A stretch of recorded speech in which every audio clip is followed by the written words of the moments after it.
Hello दोस्तों, welcome to Tezu आगलावी vlogs. आज हम लेकर आए हैं रामघाट, एक बहुत ही पवित्र और शांति देने वाली जगह। हमने रात को स्टे किया था चंद्रताल होटल में। If you are from Maharashtra and आप यूपी एमपी साइड जाना चाहते हो तो most of the time hotels या वेडिंग हॉल्स या फंक्शन प्लेसेस के साथ अटैच होते हैं। मतलब सिर्फ होटल्स जैसे स्टे रेयरली मिलता है। थोड़ी पॉसिबिलिटी रहती है लेकिन मोस्टली आपको वो कंबाइन वाला हॉल ही मिलेगा।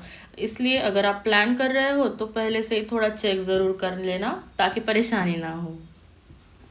तो करंटली हम रामघाट में हैं, यहाँ का सीन दिखा रहे हैं।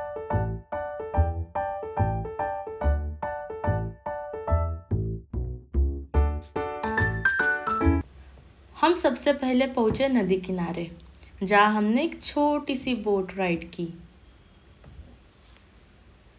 हम बैठे थे बोट में और सामने दिख रही थी हमारी मंजिल, पवित्र पंचधाम।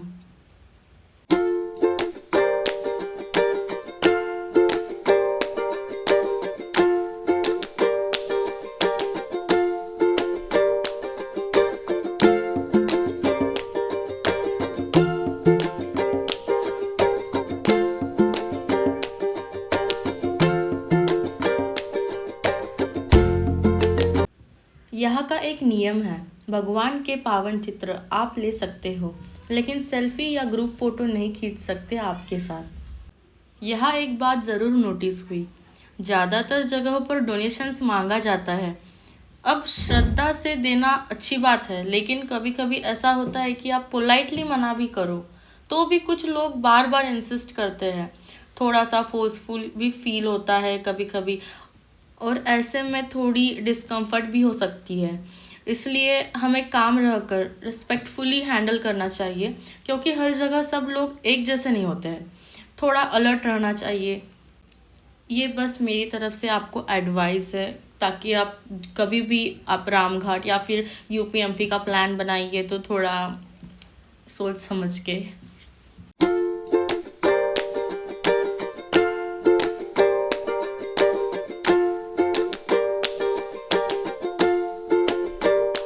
तो अभी हम ब्रह्मपुरी, जो कि एक बहुत ही शांत और पवित्र स्थान है। यहाँ नदी के किनारे कुछ पुराने मंदिर हैं जिनकी वाइब ही कुछ अलग है। इन मंदिरों के पास बैठकर एक अलग ही सुकून महसूस होता है। ना ज़्यादा भीड़ ना शोर, बस शांति और भक्ति का अनुभव।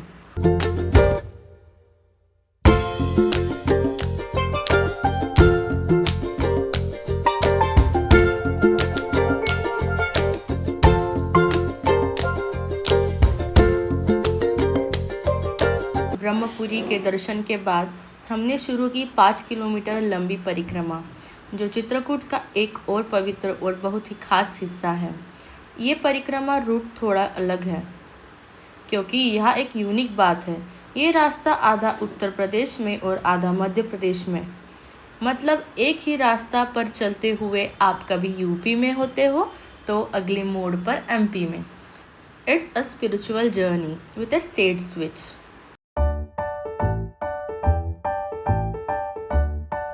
सराउंडिंग्स बहुत पीसफुल थे, जंगल जैसा रास्ता, लेकिन हाँ थोड़ा थकावट वाला भी था।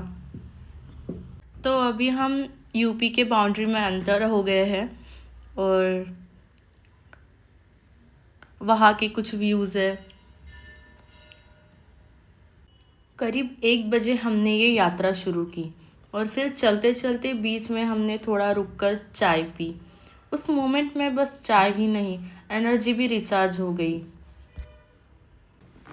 परिक्रमा करते हुए एक मोमेंट ऐसा आया जो बहुत ही क्यूट था।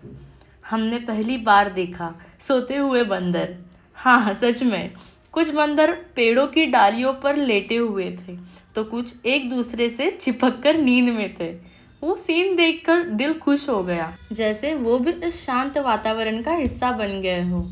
कभी कभी नेचर की ऐसी छोटी छोटी चीज़ें भी ट्रिप को मेमोरेबल बना देती है। अगर आप ध्यान से देखो तो ये ब्यूटी हर जगह है, बस देखने वाली नज़र चाहिए। चलते चलते कुछ ऐसे मोमेंट्स भी आए जहाँ बस हम, रास्ता और नेचर ही थे।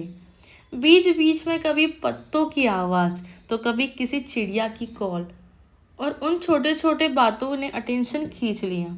कभी कभी तो ऐसा लगा जैसे हम अपनी ही दुनिया में खो गए थे। रामघाट की परिक्रमा सिर्फ एक पैदल यात्रा नहीं है, ये एक आध्यात्मिक अनुभव है। यहाँ की परिक्रमा करीब 5 किलोमीटर लंबी होती है और इसे करने का अपना एक अलग ही महत्व है। मान्यता है कि भगवान राम ने अपने वनवास के समय यहाँ पर काफ़ी समय बिताया था और इस भूमि पर उनके चरण पड़े हैं। इसलिए जब भक्त परिक्रमा करते हैं तो वो उस पवित्र मार्ग पर चलते हैं जहाँ कभी भगवान राम स्वयं चले थे। ये परिक्रमा नदियों, मंदिरों और घने वृक्षों से होती हुई गुजरती है और ये रास्ता इतना शांत और सुंदर होता है कि चलने के दौरान मन एकदम स्थिर हो जाता है। रामघाट की परिक्रमा सिर्फ पैरों की थकान नहीं है, ये मन को साफ करने का रास्ता है। कई लोग इस परिक्रमा को नंगे पांव करते हैं और कुछ जगह पर लोग मंत्र बोलते हुए या भजन गाते हुए। ये अनुभव एक बार ज़रूर करना चाहिए क्योंकि यहाँ हर कदम श्रद्धा से भरा होता है।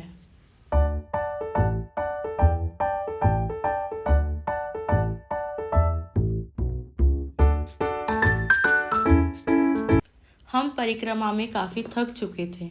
शरीर थका था लेकिन मन अभी भी भक्ति में था। अब हमारा अगला स्टॉप था हनुमान धारा। हमने कार से यात्रा कंटिन्यू की और पहुँचे हनुमान धारा।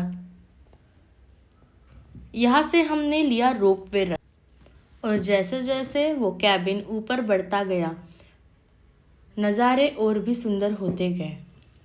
ऊपर पहुंचकर ठंडी हवा और चारों ओर हरियाली।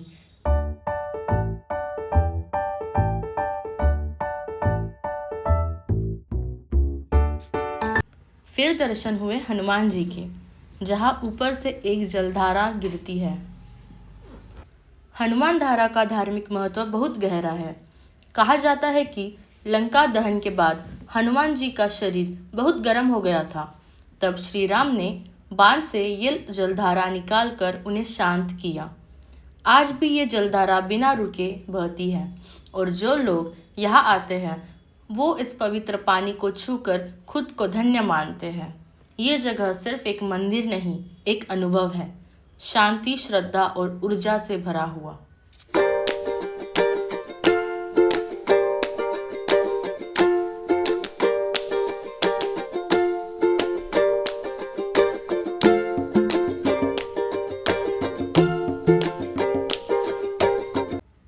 और इसी के साथ हमारी ये पवित्र यात्रा पूरी हुई। रामघाट, पंचधाम, परिक्रमा, हनुमान धारा, ये सिर्फ एक यात्रा नहीं थी, ये एक एहसास था। थकावट भी थी, मस्ती भी थी, लेकिन सबसे ज़्यादा मिली इनर पीस और भगवान का आशीर्वाद। अगर आपको हमारा व्लॉग पसंद आया हो तो लाइक ज़रूर कीजिए, कमेंट में बताइए कैसा लगा और सब्सक्राइब कीजिए तेजू आगलावे व्लॉग्स को। मिलते हैं अगले सफ़र में, तब तक के लिए जय श्री राम।